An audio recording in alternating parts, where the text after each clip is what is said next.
Bismillahirrahmanirrahim. Assalamualaikum warahmatullahi wabarakatuh. Alhamdulillahirabbil alamin wa bihi nasta'in ala umuri dunya waddin. Wassalatu wassalam ala asyrafil anbiya wal mursalin wa ala alihi wa sahbihi haqqa qadrihi wa miqdaril azim. Amma ba'd. Anak-anakku sekalian yang diberikan kesehatan, sehat walafiat, alhamdulillah wa syukurillah ala ni'amillah.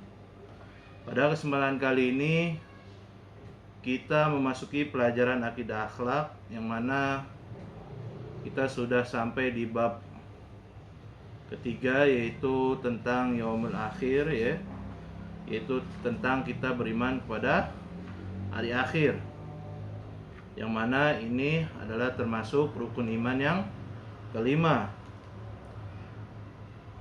Dan juga alhamdulillah kita sudah, kemarin pembahasan kita sudah sampai di peristiwa yang berhubungan dengan hari akhir, yaitu yang nomor 6, yaitu yaumul wa'id. Nah, sekarang kita memasuki yang nomor 7, yaitu syirat. Syirat adalah jembatan atau jalan yang menghubungkan dan mengantarkan manusia ke surga atau neraka. Jadi adalah syirat apa? Adalah jembatan atau jalan yang menghubungkan dan mengantarkan manusia ke surga atau neraka. Kalau dijelaskan di dalam kitab itu bahwasannya syirat seperti halnya selai rambut dibelah menjadi 7. Bayangkan ya, saking tipisnya berarti. Helai rambut dipotong, dibelah menjadi itu 7, dan tajamnya seperti pisau. Bayangkan ya. Jadi sirat adalah jembatan atau jalan yang menghubungkan dan mengantarkan manusia ke surga atau neraka. Bila amalnya baik, sekilat ya. Sekilat maksudnya apa? Cepat jalannya. Tiba-tiba udah sampai ke surga. Bila amalnya buruk, terus sendet-sendet ya. Di situ. Jadi syirat itu adalah suatu jembatan yang mana dijelaskan di dalam kitab adalah dia itu tipisnya seperti selai rambut dibelah menjadi 7 dan tajamnya seperti pisau. Yang 8 adalah yaumul jaza, adalah hari pembalasan amal baik dan amal buruk. Jadi yaumul jaza adalah hari pembalasan amal baik dan amal buruk. Pada hari pembalasan, orang yang beriman kepada Allah Subhanahu wa taala dan beramal baik akan masuk surga. Sebagaimana disebut dalam firman Allah Subhanahu wa taala surat Al-Ad ayat 23. A'udzubillahi minasyaitonirrajim. Bismillahirrahmanirrahim. Innallaha yudkhilul ladzina amanu wa 'amilus solihati jannatin tajri min tahtihal anhar. Tajri min tahtihal anharu yuhallawna fiha min asawira min dhahabin wa lu'lu'a. Wa libasuhum fiha harir. Yang artinya, sungguhnya Allah memasukkan orang-orang beriman dan mengerjakan amal yang soleh ke dalam surga-surga yang bawahnya mengalir sungai-sungai. Di surga itu mereka diberi perhiasan dengan gelang-gelang dari emas dan mutiara, dan pakaian mereka adalah sutra. Subhanallah ya. Jadi di surga itu adalah jika dia dimasukkan beramal baik, maka dimasukkan dalam surga, diberi perhiasan dengan gelang-gelang dari emas dan mutiara, dan pakaian mereka adalah sutra. Nah, jadi surga. Jadi kalau di surga itu, di dalam hati kita serentak mau apa aja pasti terpenuhi, ya. Serentak apa aja pasti terpenuhi, ya. Semoga kita diberikan amal yang baik dan masukkan surga Allah Subhanahu wa taala. Adapun orang yang ingkar kepada Allah akan masuk neraka. Sebagaimana firman Allah dalam surah Az-Zumar ayat 32. Bismillahirrahmanirrahim. Faman adzlamu mimman kadzdzaba 'alallahi wa kadzdzaba bisidqi idza ja'ahu. Alaysa fi jahannama mathwal lil kafirin. Yang artinya, maka siapakah yang lebih zalim daripada orang yang membuat dusta terhadap Allah dan mendustakan kebenaran ketika datang kepadanya? Bukankah di neraka jahanam tersedia tempat tinggal bagi orang-orang yang kafir? Jadi orang yang dusta tempatnya adalah di neraka Allah Subhanahu wa taala. Naudzubillah min dzalik. Makanya jangan sampai kita sering berdusta, berbohong. Berbohong enggak boleh, Berbohong enggak boleh. Makanya jangan sampai kita berdusta atau menzalimi orang. Allah Maha Pengampun, Allah Maha Pengampun. Kalau kita punya dosa sama Allah, Allah insyaallah Allah akan maafkan, Allah akan maafkan.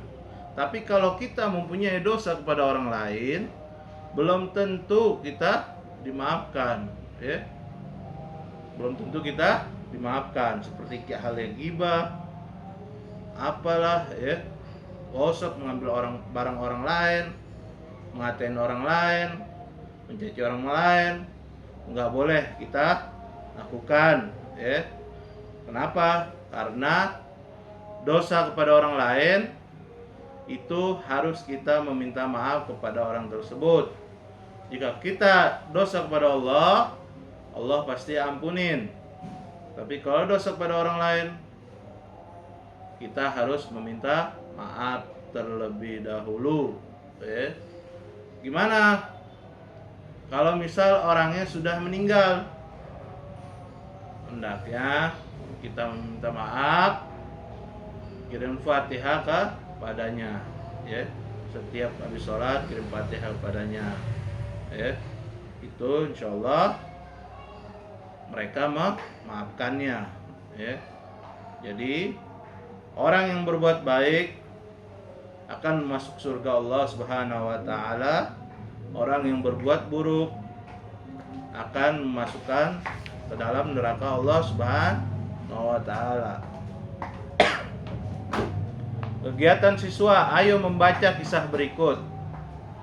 Kisah lelaki calon penghuni surga. Ini kisah lelaki calon penghuni surga. Apa dalam kisah tersebut?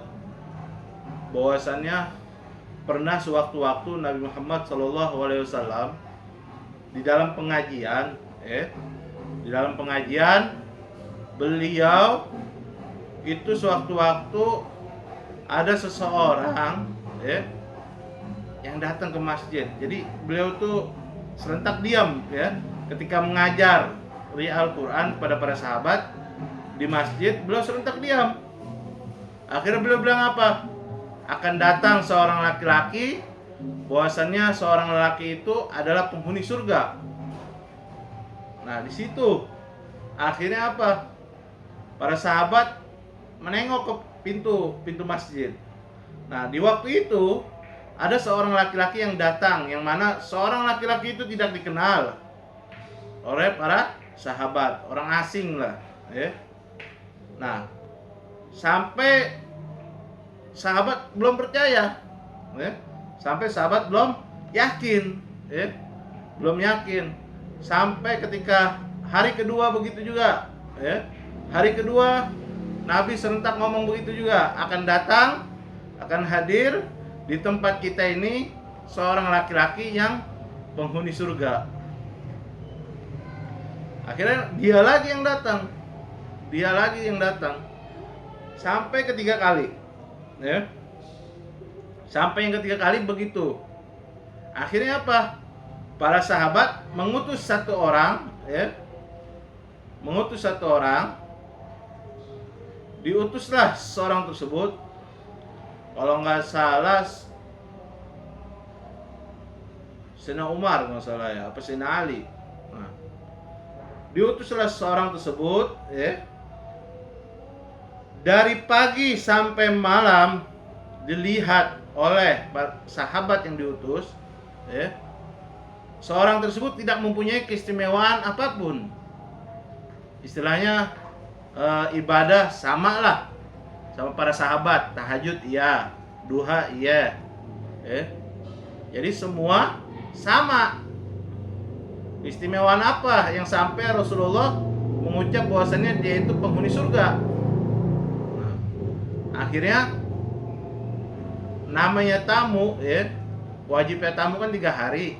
Nah, jadi udah sampai 3 hari bahwasannya sahabat tersebut akhirnya membuka omongan kepada orang tersebut, ngomong, bilang bahwasannya Rasulullah pernah berucap ada seorang laki-laki yang akan datang, yaitu penghuni surga. Nah, ya, ketika itu kamu yang datang sampai 3 kali. Nah, hal apakah, keistimewaan apakah yang kamu miliki sehingga Rasulullah mengucap bahwasanya kamu itu penghuni surga? Akhirnya bahwasanya seorang tersebut bilang, yang kau lihat dalam keseharian aku ya begitu-gitu aja. Tidak, pasti ada satu amalan yang bikin kamu itu istimewa di mata Allah Subhanahu wa taala. Apa? Ternyata seorang laki-laki itu mengucap bahwasanya ada satu amalan yang mana aku setiap ingin tidur aku berucap, aku memaafkan seseorang yang berbuat salah kepadaku di hari itu, dan aku meminta maaf atas kesalahan aku pada hari itu. Nah, ini dia, bahwasanya sahabat bilang, ini dia keistimewaan, inilah yang kamu, sehingga kamu di mata Allah istimewa, sehingga kamu dibilang oleh Nabi adalah termasuk penghuni surga Allah Subhanahu wa taala.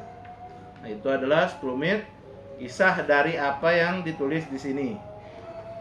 Jika ingin lebih luasnya kalian baca, kalian baca terlebih dahulu. Yang B, tanda-tanda hari akhir. Tanda-tanda akhir dijelaskan oleh Rasulullah SAW dalam hadis yang diriwayatkan oleh Ibnu Abi Shayba, Muslim dan Tirmidzi. Tanda-tanda hari akhir atau hari kiamat terdiri dari tanda-tanda kiamat kecil dan tanda-tanda kiamat besar. Jadi ada tanda-tandanya, ya. Tanda hari kiamat kecil, ada tanda hari kiamat besar. Apa yang pertama? Yaitu tanda-tanda kiamat kecil. Tanda-tanda kiamat kecil apa? Yang pertama adalah benda keras berbicara, benda keras berbicara. Misal batu, batu ngomong, bisa ngomong, Laki-laki berperilaku perempuan dan sebaliknya, Yang kedua apa? Laki-laki berperilaku perempuan dan sebaliknya. Sekarang lihat, Sekarang lihat sudah banyak, laki-laki berperilaku perempuan dan sebaliknya, perempuan berperilaku laki-laki. Sekarang sudah banyak. Lihat, ini tanda-tanda kiamat kecil, Sekarang sudah banyak laki-laki joget TikTok lah, apalah, seperti hal perempuan, dan perempuan seperti halnya laki-laki, Yang ketiga adalah orang kaya diagung-agungkan, Orang kaya diagung-agungkan. Giliran orang kaya dihormati, dimuliakan. Giliran orang sederhana tidak dihormati. Nah, ini dia, Ini dia termasuk tanda-tanda kiamat kecil. Yang keempat adalah gibah menjadi ucapan sehari-hari. Naudzubillah min dzalik, Gibah menjadi ucapan sehari-hari.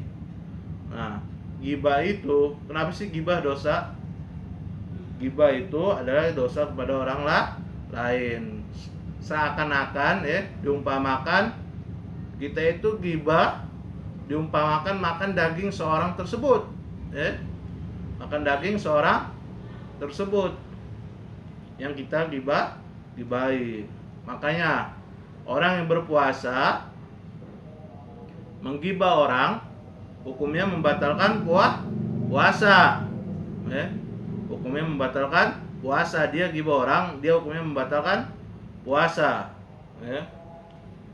Seperti halnya apa? Pernah sewaktu-waktu Nabi Muhammad SAW, ya, didatangi orang lain yang sering menggibah.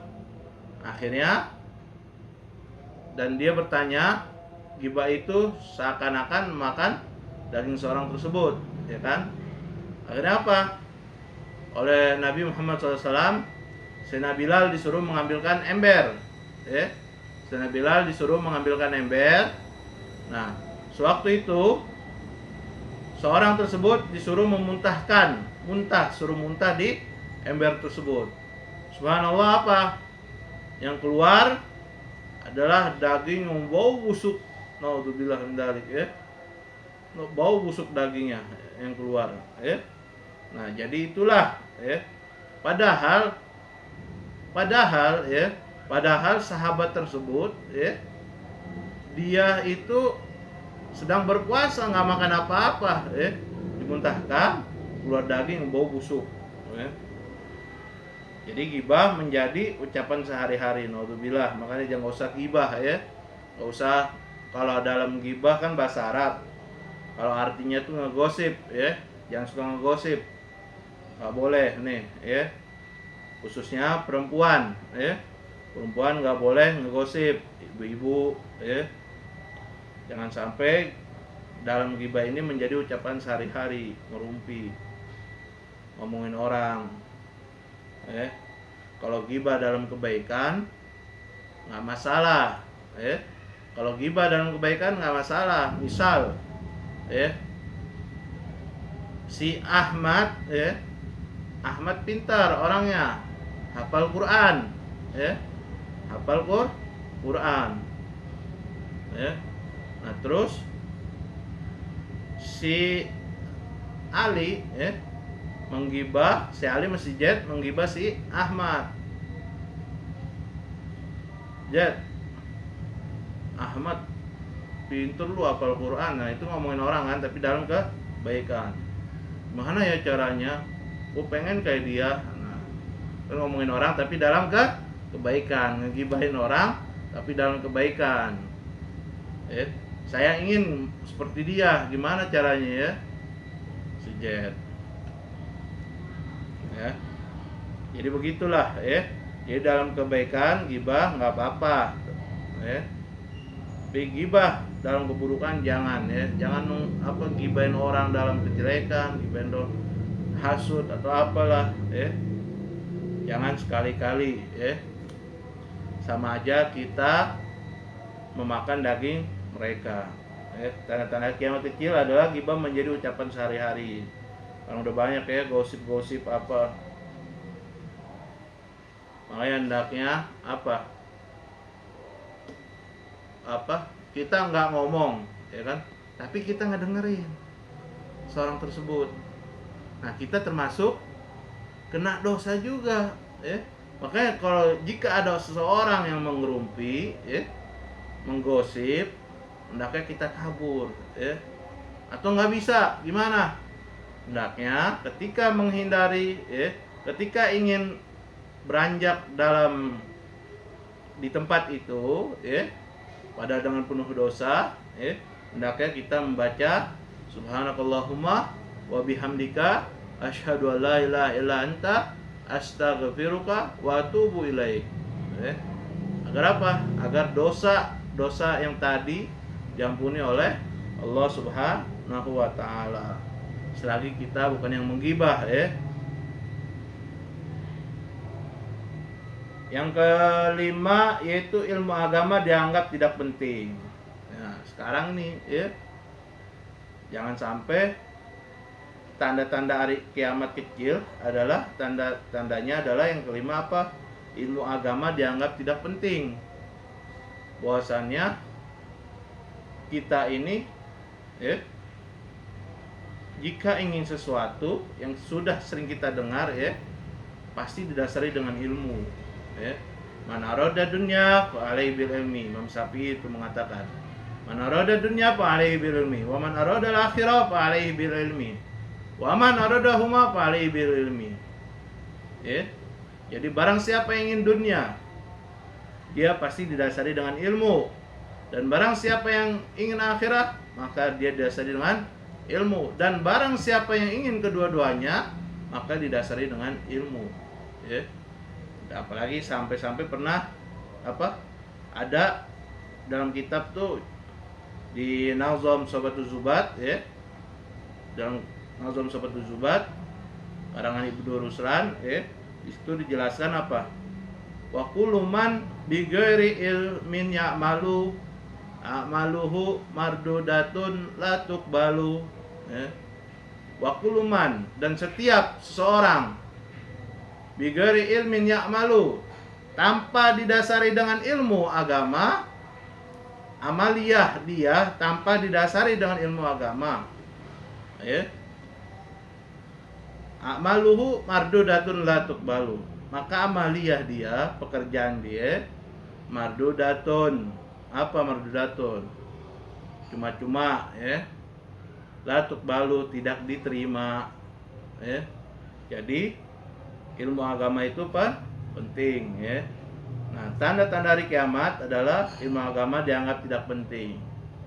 Ya, apalagi kita dengar ya, banyak sekali pada saat-saat ini, hampir setiap sebulan itu banyak ulama yang meninggal.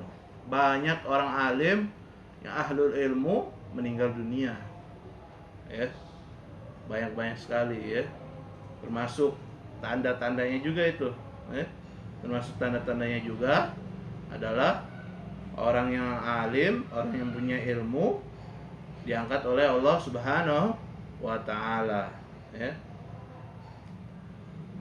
Yang keenam adalah perzinaan, minuman keras, fitnah, dan pembunuhan merajalela di mana-mana ya. Ya, sudah terbukti ya, perzinahan di mana-mana. Ya. Zina apa? Perzinahan di mana-mana. Seperti halnya sekarang udah zaman ya. Yang namanya zaman maksiat ya. Keluar rumah aja sudah melihat yang enggak ya. Minuman keras. Udah santai. Fitnah di mana-mana. Dan pembunuhan merajalela, lihat di berita-berita ya kan. Jadi itu adalah tanda-tanda kiamat kecil ya. Semoga kita dihindari dari hal-hal itu ya, dari perzinahan, minuman keras, fitnah, dan pembunuhan. Semoga kita dihindari dari hal itu. Naudzubillah min dzalik. Jangan beranggapan, oh enggak, kita kuat, iman kita kuat. Tidak ya. Naudzubillah min dzalik ya, dari hal itu. Naudzubillah min dzalik, semoga kita jauhkan dari hal itu. Yang ketujuh apa? Yang ketujuh, jumlah perempuan lebih banyak daripada laki-laki dengan perbandingan 50 sama 1 ya. Termasuk alamatus saah ya. Ini hadis Nabi juga nih ya. Dijelaskan semua ini di hadis Nabi oleh Nabi Muhammad SAW, sudah dijelaskan ya. 50 banding 1. Bayangkan. Makanya banyak yang sekarang yang terlahir kebanyakan perempuan. Kenapa? Karena ini ya, tanda-tanda kiamat kecil, bahwasannya jumlah perempuan lebih banyak daripada laki-laki dengan perbandingan 50 banding 1 ya. Bukan 4 banding 1 lagi ya kan, tapi 50 banding 1 ya. Sudah banyak sekarang ya kan, yang terlahir adalah perempuan, laki jarang. Yang ke-8 adalah banyak terjadi bencana alam ya. Semoga kita dijauhkan dari bencana alam ya. Tapi lihat ya, di mana-mana sudah banyak terjadi bencana alam, dari longsor, banjir, gempa bumi, tsunami dan lain-lain. Semoga kita terhindar dari hal itu. Yang kesembilan adalah waktu berjalan terasa sangat cepat. Nggak terasa bahwasannya sudah hari Kamis lagi, nggak terasa bahwasannya sudah hari Jumat lagi, nggak terasa padahal sudah malam Jumat lagi, hari Minggu lagi. Waktu berjalan terasa sangat cepat. Inilah tanda-tanda kiamat kecil. Adapun yang kedua adalah tanda kiamat besar. Apa aja? Yang pertama yaitu lahirnya Dajjal. Lahirnya Dajjal, yaitu tukang dusta yang mengaku dirinya sebagai utusan Allah Subhanahu wa taala. Banyak kan yang sudah mengaku Tuhan, ada yang mengaku malaikat, banyak mengaku malaikat Jibril, Subhanallah, mengaku Tuhan. Nah, lahirnya Dajjal, tukang dusta yang mengaku dirinya sebagai utusan Allah Subhanahu wa taala. Naudzubillah kalau kita menyampati adanya Dajjal, naudzubillah, kita menghindar dari hal itu, semoga Allah jauhkan kita dari hal itu. Kenapa? Belum tentu iman kita kuat, karena fitnah itu lebih besar, pada saat Dajjal itu fitnah lebih besar, sehingga iman kita ini yang masih rendah, naudzubillah, sampai bisa mengikuti dia, karena kenapa? Ya seperti halnya kayak Syekh Alibaba, dulu tuh, Syekh Alibaba keluar pasir dari tangannya, hal itu aja ada banyak orang yang mengikutinya. Ini Dajjal lebih dari hal itu, lebih dari hal itu, lebih dari dia, lebih dari Syekh Alibaba. Makanya kita naudzubillah sampai mengikuti masa Dajjal tersebut, Kenapa? Belum tentu iman kita masih kuat, Yang kedua adalah matahari terbit dari sebelah barat, Tanda-tanda kiamat besar adalah yang kedua, matahari terbit sebelah barat. Yang mana tadinya matahari terbit dari timur, terbenam ke barat. Sekarang tanda-tanda kiamat besar adalah matahari terbit dari barat. Yang ketiga, munculnya binatang ajaib, dabba, yaitu dabba yang dapat berbicara. Munculnya binatang ajaib, binatang yang jarang, yang gak ada, ajaib tapi yang dapat berbicara. Yang keempat, turunnya Nabi Isa ke permukaan bumi. Yang keempat, tanda kiamat besar adalah turunnya Nabi Isa alaihissalam. Turunnya Nabi Isa alaihissalam, yang mana Nabi Isa belum meninggal, belum meninggal. Kalau kata orang Nasrani kan yang dipantek itu Nabi Isa, padahal bukan, padahal bukan. Kalau kita lihat di cerita, di film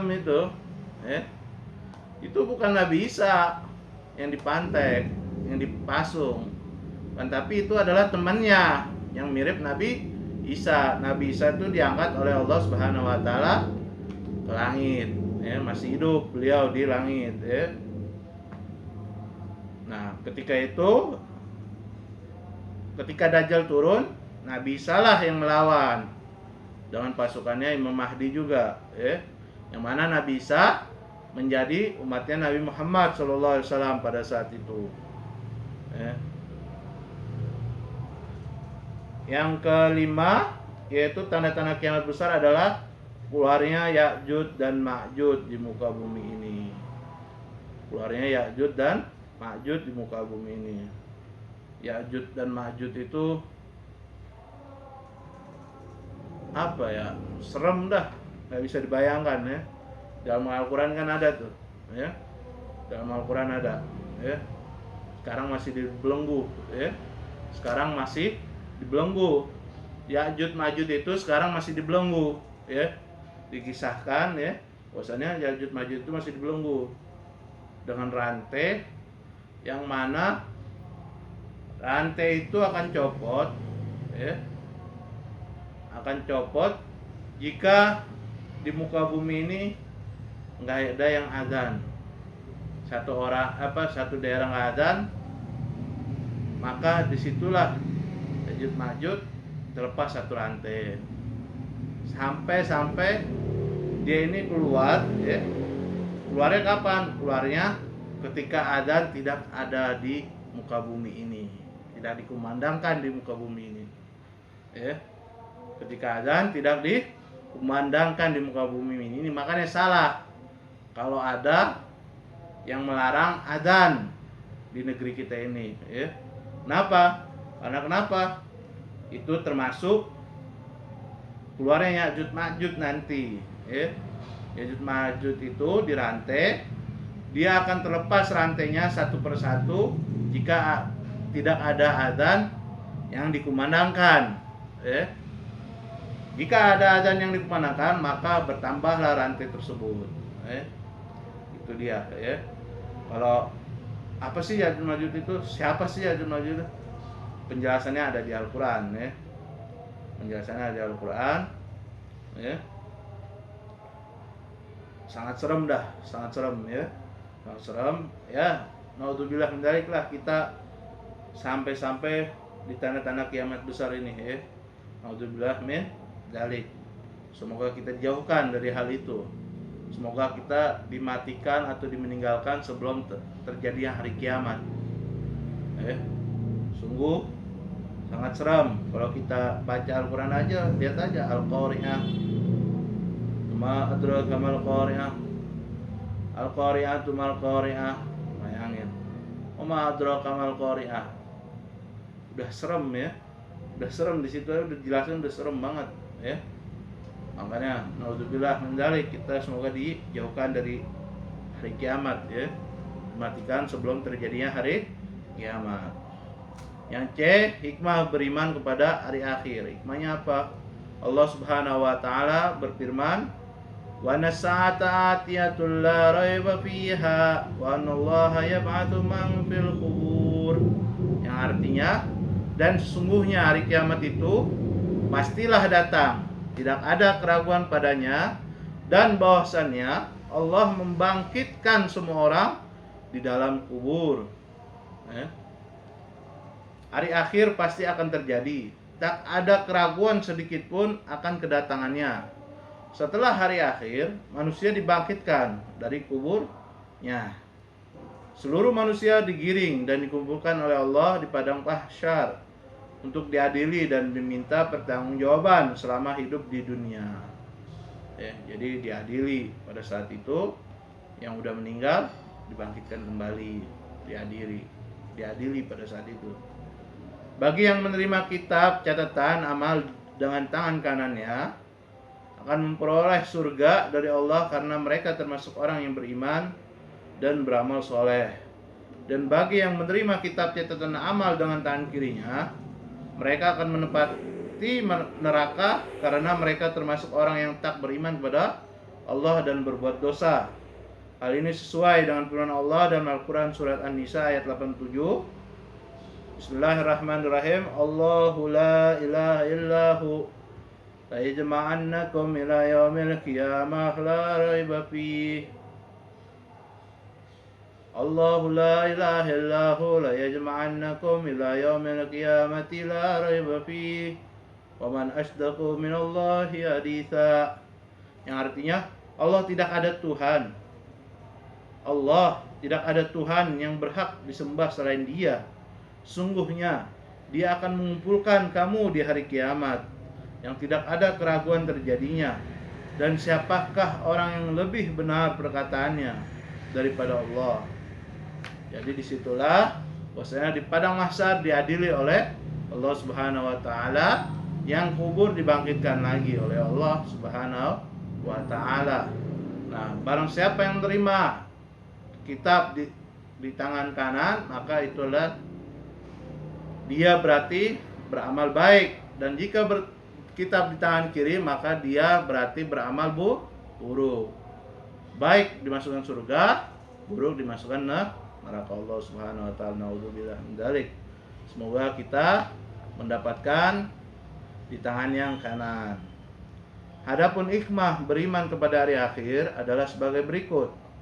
Yang pertama, mendorong manusia untuk memperbanyak amal soleh dan meninggalkan segala larangan Allah. Termasuk apa hikmahnya kita beriman kepada hari akhir?